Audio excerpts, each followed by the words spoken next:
Mister secret अमीरजादा episode 10 दोस्त या दुश्मन। पुराने चर्च के गुप्त कमरे में सन्नाटा छाया हुआ था। एक तरफ अमीरजादा खड़ा था, दूसरी तरफ सना और उसके सामने कबीर।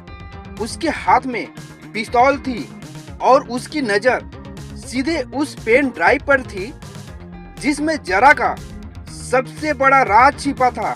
अमीर की आंखों में गुस्सा था। मैंने तुम पर भरोसा किया था कबीर, हर हाल में तुम्हारे साथ खड़ा रहा और तुमने। उसकी आवाज भर्रा गई। तुमने ही धोखा दिया। कबीर कुछ सेकंड चुप रहा, फिर बोला, कहानी इतनी आसान नहीं है अमीर। जो दिख रहा है सच उससे कहीं ज्यादा खतरनाक है। सना चिल्लाई, अगर तुम गद्दार नहीं हो तो बंदूक नीचे रखो। कबीर ने सिर हिलाया, नहीं रख सकता, क्योंकि अगर मैंने ऐसा किया तो आज रात तुम दोनों मारे जाओगे। आमिर हंस पड़ा। अब झूठ बोलने की जरूरत नहीं है। कबीर की आंखों में दर्द था, लेकिन वह कुछ नहीं बोला। तभी अचानक धड़ाम, चर्च की खिड़की टूट गई। एक गोली अंदर आई। गोली सीधे कबीर की तरफ बढ़ी, लेकिन कबीर ने अमीर को धक्का दिया और गोली उसके कंधे में लग गई। धाएं। कबीर जमीन पर गिर पड़ा। अमीर और सना हैरान रह गए। बाहर से कई हथियारबंद लोग चर्च में घुसने लगे। उनके कपड़ों पर एक नया चिन्ह बना हुआ था, काला सांप। सना घबरा गई। किंग कोबरा के लोग। कबीर दर्द से कराहते हुए बोला, अब समझे, मैं तुम्हारा दुश्मन नहीं हूँ। आमिर ने तुरंत उसे उठाया। तीनों चर्च के पीछे बने गुप्त रास्ते की तरफ भागे। पीछे से गोलियों की आवाजें लगातार आ रही थी। कुछ देर बाद वे एक पुराने तहखाने में पहुंच गए। वहां पहुंचते ही कबीर ने पेन ड्राइव अपने लैपटॉप में लगाई। स्क्रीन पर कई फाइलें खुल गई। पहली फाइल में देश भर के प्रभावशाली लोगों के नाम थे, दूसरी में गुप्त बैंक खातों की जानकारी। तीसरी फाइल देखकर सबकी सांसें रुक गई। फाइल का नाम था प्रोजेक्ट फोनिक्स। आमिर ने उसे खोला। अंदर लिखा था, अगर ब्लैक क्राउन खत्म हो जाए तो फिनिक्स प्रोजेक्ट सक्रिय होगा, नया नेटवर्क तैयार किया जाएगा और उसका सर्वोच्च प्रमुख होगा। स्क्रीन अचानक रुक गई। फाइल लॉक हो गई। सना बोली, पासवर्ड चाहिए। कबीर ने कहा, शायद जरा की चिट्ठी में होगा।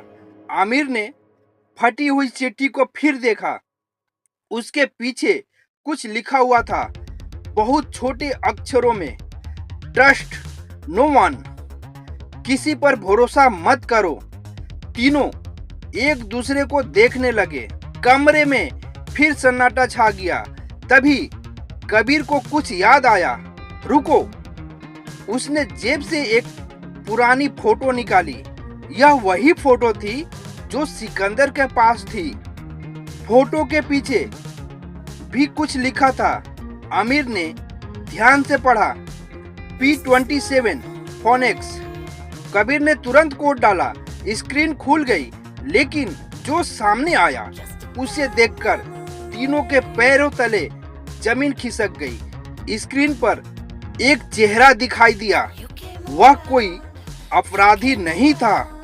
वह कोई अपराधी नहीं था, कोई नेता नहीं था, कोई बिजनेसमैन भी नहीं था। वह था आरिफजादा, आमिर के पिता। आमिर पीछे हट गया। नहीं, ये नहीं हो सकता। फाइल में साफ लिखा था, प्रोजेक्ट फोनेक्स सुप्रीम डायरेक्टर आरिफजादा।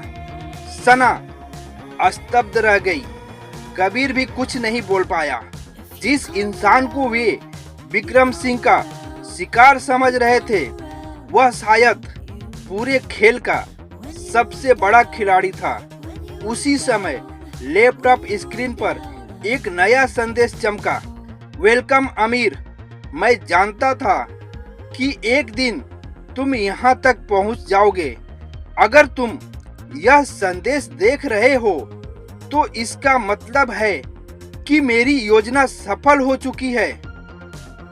संदेश के नीचे एक वीडियो अपने आप चलने लगा और वीडियो में आरिफ ज्यादा मुस्कुरा रहा था। एपिसोड 10 समाप्त। अगले एपिसोड में क्या आरिफ ज्यादा ही पूरे खेल का मास्टरमाइंड है? प्रोजेक्ट फोनिक्स का असली उद्देश्य क्या है? विक्रम सिंह और आरिफ ज्यादा में असली दुश्मन कौन है? और क्या आमिर अपने पिता का सच स्वीकार कर पाएगा? चलिए जानते हैं नेक्स्ट एपिसोड में। देखना न भूले मिस्टर सीक्रेट आमिर ज्यादा।